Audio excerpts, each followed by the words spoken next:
Unity of Houston is an inclusive church where we seek to understand and live the teachings of Jesus and other spiritual masters. At Unity, we welcome all people from all spiritual paths and every walk of life. We celebrate the diversity of our city and of our world, and we teach love, tolerance, and oneness, seeking to live in harmony with open minds and open hearts. Wherever you are in your spiritual path, you are always welcome at Unity. Join us and discover that the life of your dreams is already within you. So before I get into the message, I have some little funnies I'd like to share with you. I'm particularly aware, like on our staff, we have a couple of moms who are now homeschool teachers as well as full-time employees of our church. And it's been interesting in some of our meetings how the little ones just kind of come in and join our meetings sometimes. And so these are some tweets from people who are on Twitter, for those of you who don't know what that is, about being a parent in time of pandemic. My 4-year-old says, "Can we get a kitten?" And I said, "I'm allergic. We can't be in the same house." The 4-year-old says, "You could sleep outside." My 11-year-old wrote me an apology for misbehaving in the car that included this quote: "I love you so much, but sometimes forget to care about your existence." My 4-year-old says, "What did I earn for being good today?" Me, my love and affection. 4-year-old starts crying, "I don't want that." And finally, the 10-year-old is doing homeschooling and says, "Mom, what's a metaphor?" Mom says, "My life is a train wreck." He says, "I know, but what's a metaphor?" We have to laugh. We're in this kind of strange time in our world. You know, no one alive well, maybe a few people who were alive for the last pandemic, but probably no one who remembers what that was like. And as I've been reading about the 1918 Spanish flu epidemic that lasted 2 years, what that was like in churches and what that was like in public life, it was a big disruption. But we've never gone through this before. And it's a time that tests our institutions and it tests our principles. We don't have a playbook for this. We don't know exactly what to do. And so I'm aware today, as we celebrate Memorial Day, what does America stand for? Who are we? What are those highest values that we all agree upon? The individual's right of freedom of expression, freedom of choice, freedom to worship in the way that is right for every individual soul or not at all. And these things from time to time have been tested to the point where our country has gone to war. And brave men and women stepped forward and said, "I will put my life on the line to preserve what America stands for at its best." Now, here in Unity, we would never condone violence or war. That's not the option that we would like to see ever brought to our world stage to preserve American ideals, but at times that has happened. And so today we want to step into honoring those men and women who served and gave the greatest sacrifice for our nation. I have 2 great uncles who died in World War II. Frank Macaulay, I don't know much about him, but he was my mom's uncle, my grandfather's brother. And then John the Baptist Gott on my dad's side. That he has 2 middle names, the and Baptist, truly. His mom, my great-grandmother, Llewellyn Kinder Gott, I knew her. I was about 13 when she died. I lived a block away. I was very close to my great-grandmother, and she was quite a character and a Pentecostal prayer warrior. She was something else. So her first 3 children all had names that began with the letter I. Ivan, Erwin, Ira, and Isla. Erwin and Ira hated their names and changed them. Erwin became Pete and Ira became David. But then she had this true come to Jesus, like Damascus Road experience of giving her life to God, and became an extremely devout woman of faith. And she had one more child, and from her place of devotion, she named him John the Baptist. Johnny is what he was called. And he was the last born, kind of one of those oops babies, I think. I have a sense of that. And my dad, who only had one sibling who was much younger, for much of his growing up was an only child, and his Uncle Johnny was only about 8 years older. And so John the Baptist Scott was my dad's big brother in many ways. And he would teach him how to hunt for arrowheads along the creek banks in northeastern Oklahoma. Teach him how to do all of those guy things that big brothers do. When John was 17, the war was in full swing and he was too young, but they were allowing 17-year-olds to go to war with their parents' permission. My dad told me this story so many times, that Johnny went to his mother, my great-grandmother, and he begged her that this was his to do, that he felt absolutely committed to fighting for America, and she didn't want to do it, her baby. But she finally consented and signed the form, and at 17, he entered into what became the Air Force and was trained as an airman, and he was shot down over the North Sea in World War II. I think because my grandmother could have stopped him, she carried that with her for many, many years. And she had proudly displayed in her little home his service picture. You've probably seen those old pictures of the young men and women in uniform. Now, of course, I didn't know him, but I grew up in a family that honored his sacrifice, and we would go visit the family cemetery plots, and I would see him there. So we want to take this moment and this day, this weekend, to recognize that this is not just, so many of our regular Memorial Day activities, the beach and the barbecue, we're not doing. So why don't we take it to really honor what it means and honor those men and women who have died in service for our nation? I'm speaking about service today, and the next thing I'd like us to honor are those who are serving right now in essential roles, who are not working from home because they can't. Our police officers, our firefighters, grocery store workers, all of the people in the medical field. There's so many people that are needing to show up, and they're putting themselves on the line so that our society can continue to function now. Jesus said this in John chapter 15. As the Father has loved me, so have I loved you. Now remain in my love. If you keep my commands, you will remain in my love, just as I have kept my Father's commands and remain in his love. I have told you this, that your joy may be full. My command is this: love each other as I have loved you.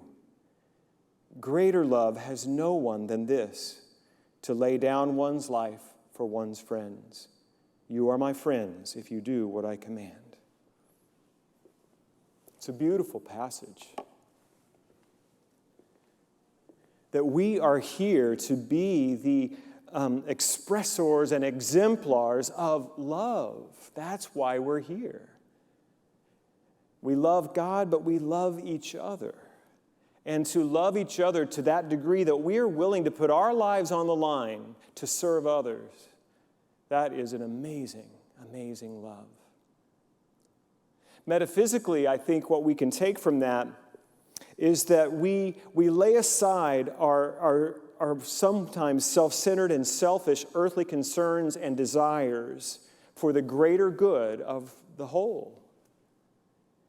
That is laying our life aside, laying our life down so that we may take up this larger thing. We have 3 values that we live from, and they're so helpful for your senior minister, because if I'm trying to think about what to say on a certain topic, I go, how does it fit in being, becoming, or belonging? And most of the messages that I give on a Sunday are about being and becoming. Our being is that we are one with God. We are the expression of God's own nature. We are pure, we are whole, we are complete. That's our being.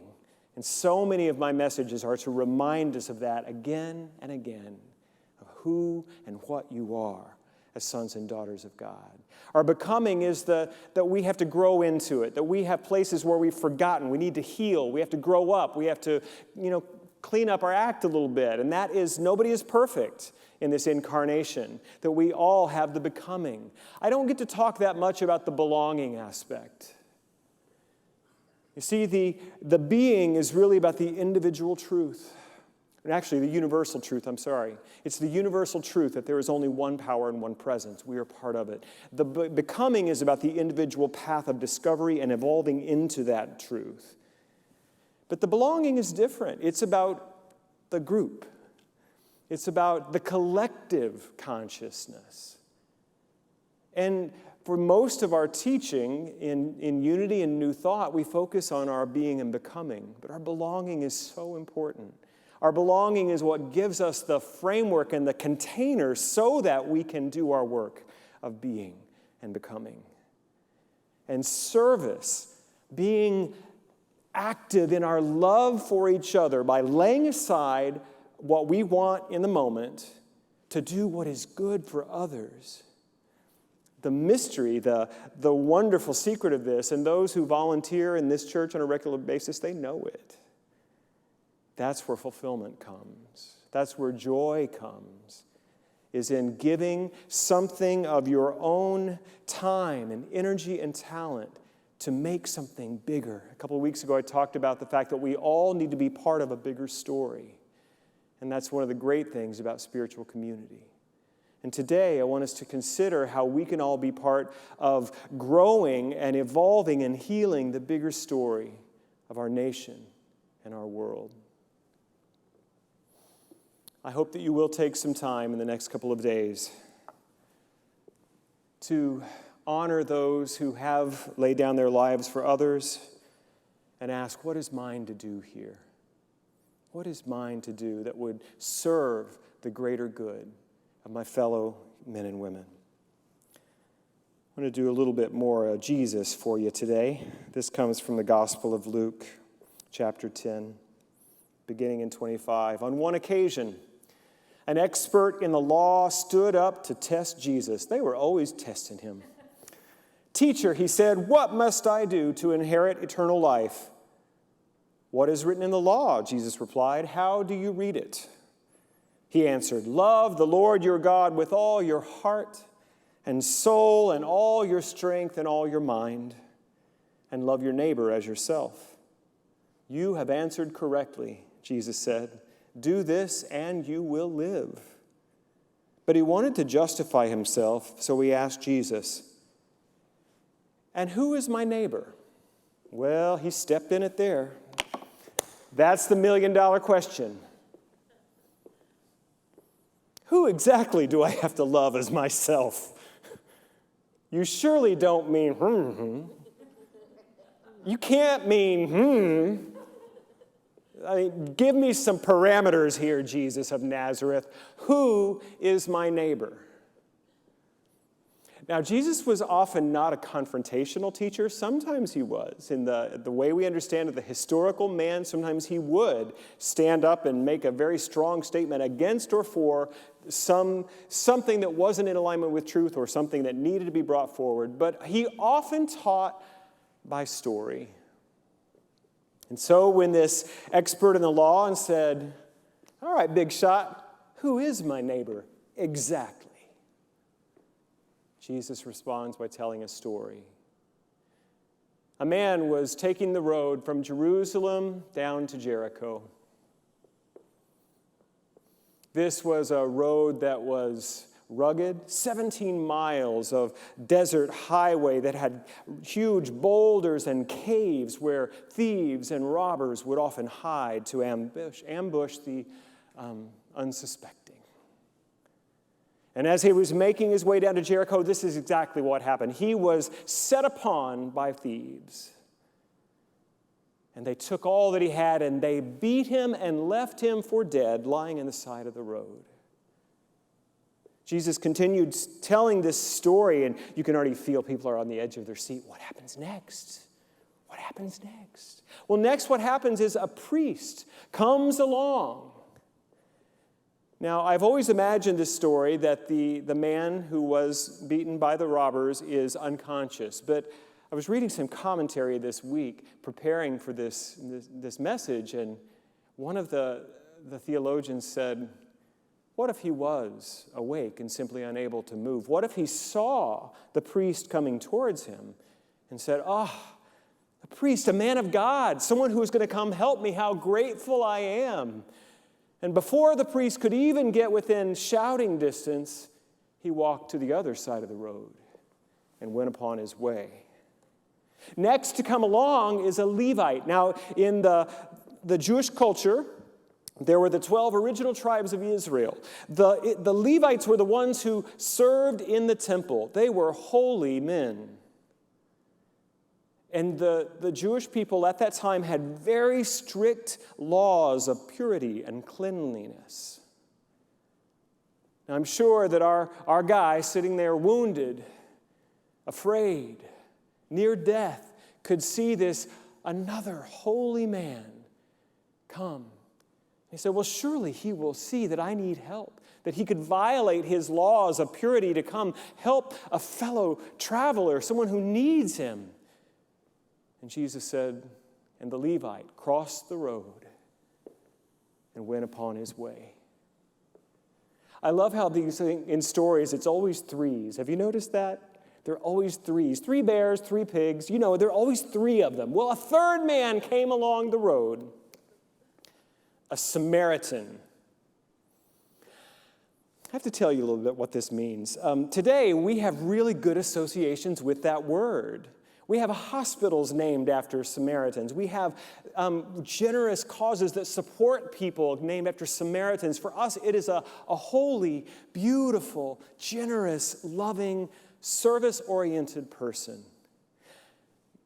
The audience who heard Jesus first tell this story would have had a very different response. Samaritans were despised by the Jews. So when this expert in the law said, Jesus, and exactly who is my neighbor? Jesus picked the worst possible example that would be okay for this man. A Samaritan comes along the road. The Samaritans didn't worship right. They were sometimes considered half-breeds. They had some common ancestors with the Jewish people, but they had intermarried with some of the heathens in the land, and they did not worship in truth and in spirit. And the Jewish people who were so committed to living a life of purity and abiding by the law, the Samaritans were awful. They were not my neighbor. There absolutely, in that time, in that culture, there was a category for non-neighbor. And the Samaritans would have been the poster children for non-neighbor. Imagine who was the person that you would least want to come help you when you were beaten and lying in the ditch. And that's who shows up. The person you're least likely to say, they are a part of my family. That's who it is. This story could just as well have been the good white supremacist, the good homosexual, the good Republican, the good Democrat. Whoever we would not include, that's what Jesus was saying. And as the Samaritan came along and saw this man in trouble, what did he do? He went to him.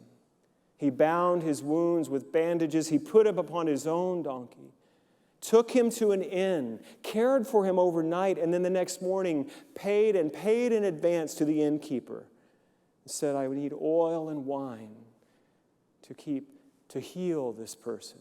And when I come back, if I owe you more, I will take care of that. I remember when I would hear this story, I'd be like, well, yeah, Samaritan, good guy. Felt good to know that that poor person sitting in the ditch got help and was saved. It was a story with a happy ending. It was not a happy ending for the guy who had asked Jesus to tell him who was my neighbor. This is not what he would have wanted to have heard. Jesus finished telling the story, and he turns to the expert in the law, and he says, tell me, who is the neighbor to the man who was beaten and robbed? And the man who was the expert in the law said, it was the one who had mercy. And Jesus said, go and do likewise. This parable that most of us have heard our whole lives as a morality story, as you got to help people, you got to do good, and that's what we're supposed to do. This was really like a slap in the face of the culture of his time. This was saying, Nobody gets left out. Radical inclusion. And this is not the only instance where Jesus of Nazareth had messages like this. He said, it's well and good that you love your neighbor and you love your friends. You should love your enemy too. What? Doesn't that sort of defy the definition of enemy? If I love them? What are you talking about? So we come back to our being statement for a moment. We live from our oneness with God and each other. It's the opening line of our statement, our being statement of our values. We live from our oneness with God and each other. Not all faith traditions believe in oneness, believe in unity. Some are what we would call dualistic, that there are good people and there are bad people. Good people go one place, bad people go another place. We don't teach that. We believe that all of us are held in the love, in the life of God.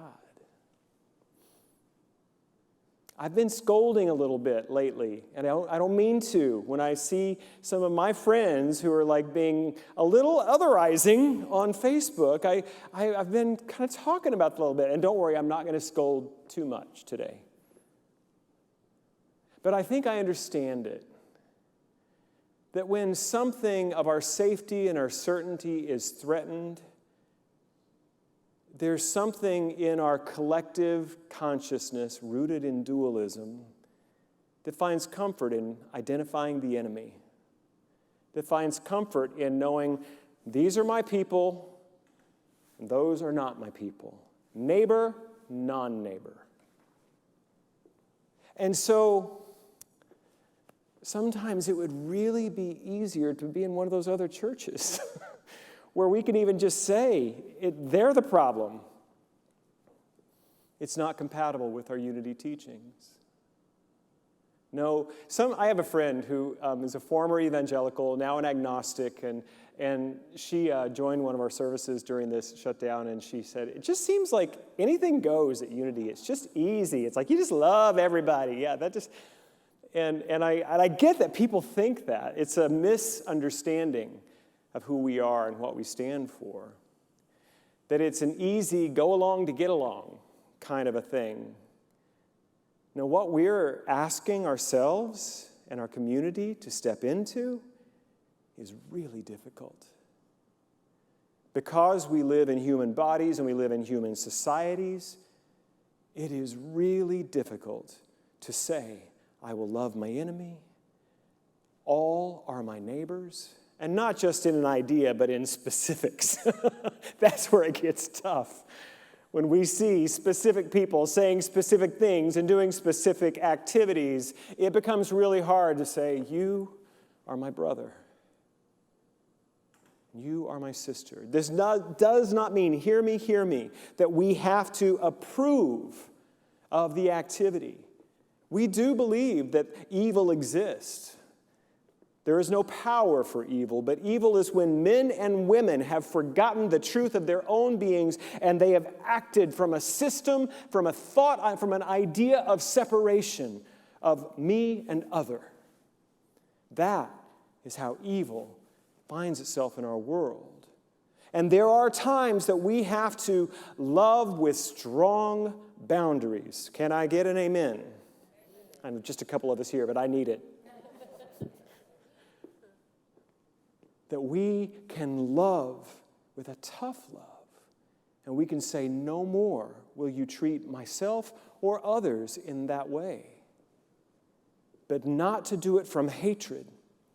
I think maybe the best examples we have this in modern times would be Mahatma Gandhi, Martin Luther King Jr., people who stood for non-violent social change, peaceful truth-telling, and demonstration and protest. They stood for something that was right in opposition to what was wrong, but not from a sense of hatred.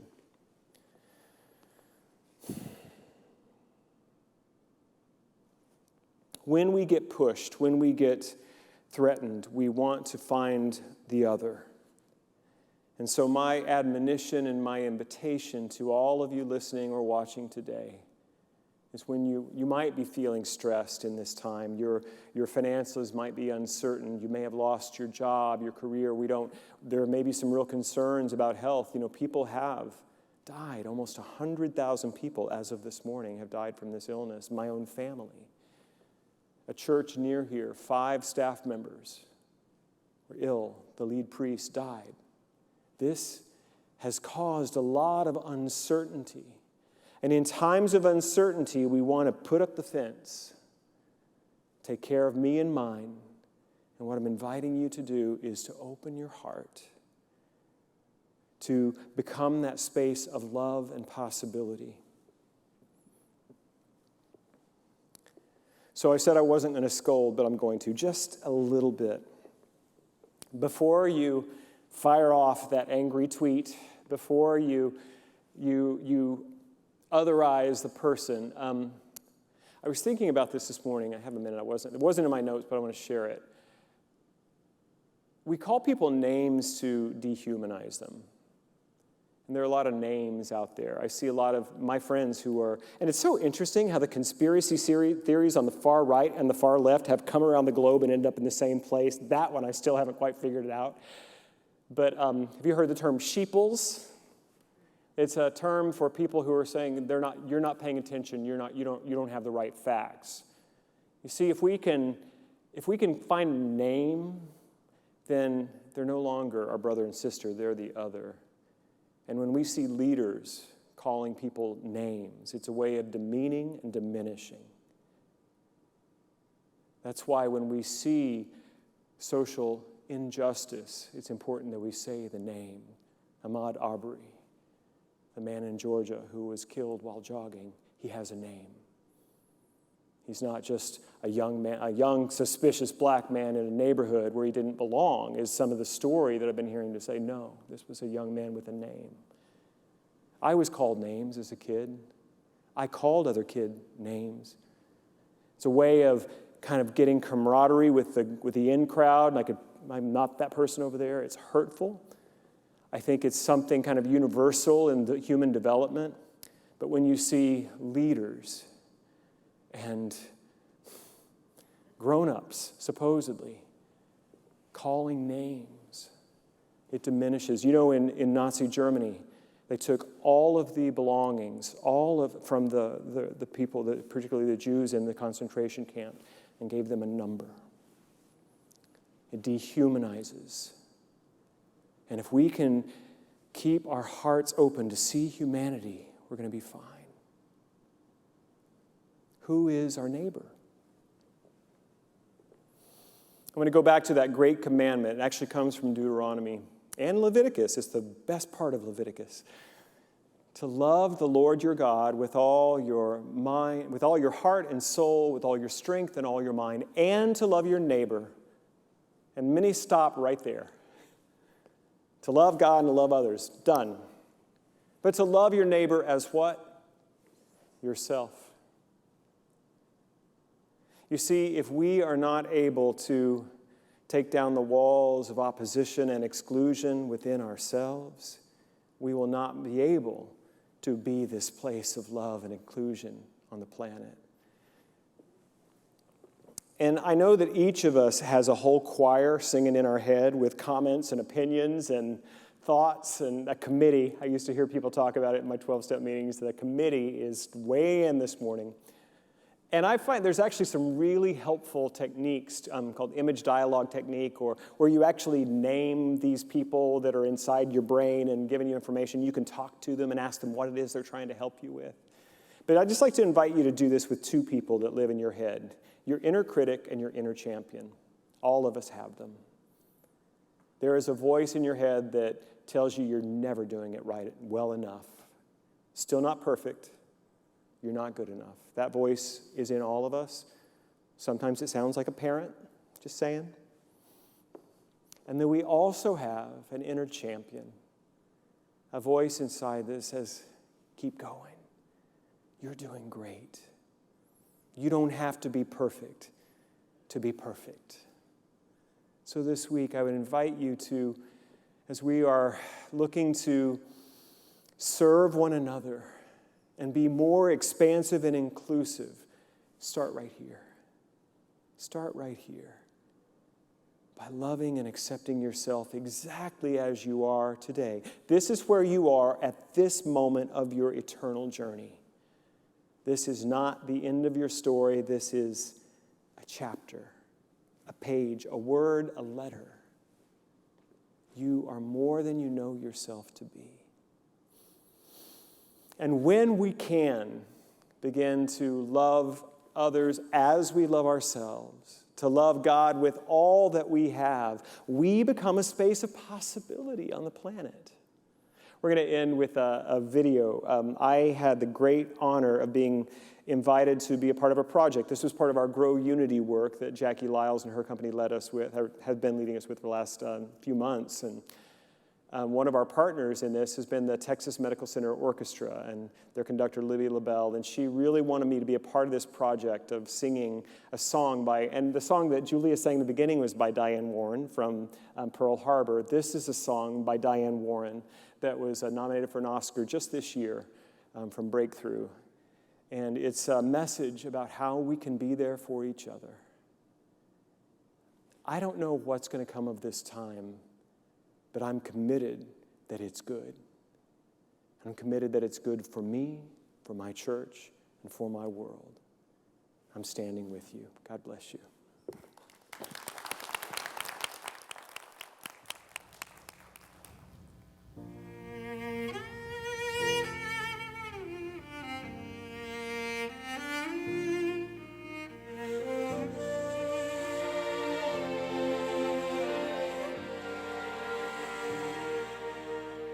When you're hurting, I want you to know that you'll never have to hurt alone. When your faith is running low, I'll never lose faith in you. When the night surrounds you and you think that no one cares about you, I'll be sending love and prayers to guide you. I'll be there. through whatever you go through, I'm standing with you. And wherever you go to, I'll stand beside you. And when you feel like all the odds are all against you, and you just feel like giving up, well, I won't let you. Whatever you go through, I'm standing with you. I'm standing with you.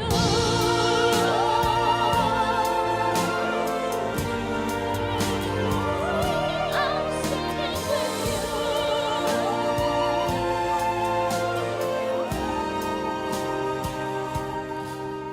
We all go times when we can't be strong, when it feels Like all hope is gone, but I'm right here to lean on. I'll always be strong for you. I will be strong. When you're feeling broken, And it seems like every door is closing. Mine is always open. I'll be there. you go through, I'm standing with you. And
let you.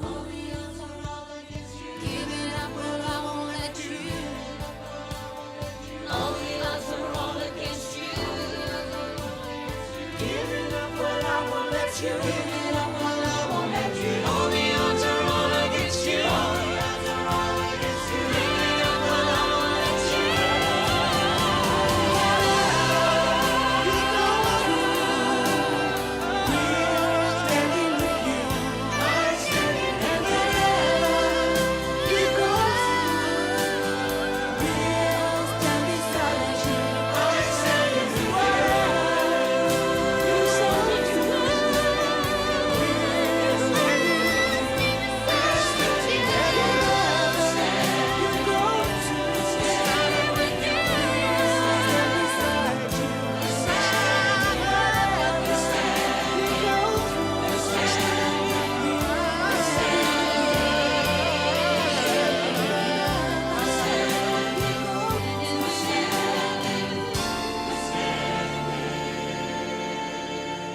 I'm standing with you. Thank you for watching this message today. I'd like to invite you to join us in person here on campus at Unity of Houston for Sunday morning or Wednesday evening services. If you can't be with us here on our campus, you can still join us live on Facebook or on our website, unityhouston.org, Sunday mornings at 11 a.m. Central.